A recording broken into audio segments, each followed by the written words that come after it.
The LG Velvet may be the company's best phone in years because of what it offers for $599, which in terms of price sits between the TCL 10 Pro and Moto Edge 5G on the low end and the OnePlus 8 and Pixel 4 on the high end. It actually competes most similarly to last year's Galaxy S10e, which is still priced at $599. What separates itself from all of these devices, though, are all of the little things. It has a headphone jack that a surprisingly large number of people still use in 2020, including myself from time to time. It has a dual SIM card tray with support for a micro SD card slot for expandable storage, which adds to the 128 gigabytes of onboard storage.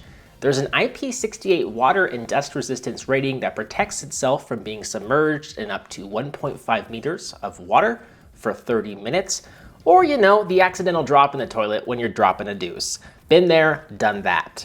There's wireless charging support that even the OnePlus 8 doesn't support. You actually have to spring for the $899 OnePlus 8 Pro to get this feature. And I would consider the stereo speakers a little thing that makes a big difference. They're loud, they're crisp, they have a shocking amount of depth, and the sound quality overall is definitely on par with the competition. Now you get support for 5G thanks to the new mid-tier 765G chipset from Qualcomm. That's a little thing that's becoming increasingly more desired as 5G rolls out to more people.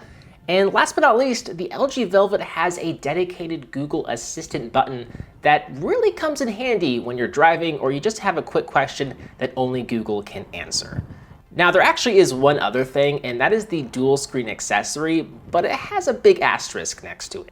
With this accessory, you can essentially turn the Velvet into a foldable smartphone with two big OLED displays. This will make multitasking a dream come true, and not only is it slimmer and lighter than previous dual screen accessories, but more apps support the wide view mode like Google Photos, YouTube, and Gmail. The asterisk is that it costs an extra $199, which for that price, I can't say that it's worth it. But those are some of the little things that really do help round this phone out and are typically features you'd find in the company's premium flagship smartphone like the Galaxy S20 or even the LG V60. But here, you get them for only $599. With all those features mentioned, the other big pillar features are pretty much in line with LG's previous flagships. LG is really touting this new design language, but in my opinion, it still largely looks like an LG device, which is not a bad thing. It has curved edges, it has a metal frame, and reflective glass back. It looks and feels quite premium. They didn't really compromise the display type and resolution, as it's still an OLED panel with a fairly high 1080 by 2460 resolution, and it does stretch from edge to edge with only slight bezels. However, there is a teardrop notch that not everybody likes, and it's starting to show its age, but it's not really a deal breaker by any means. You also get 3 rear-facing camera sensors, a wide, ultra-wide, and depth sensor for those portrait mode photos.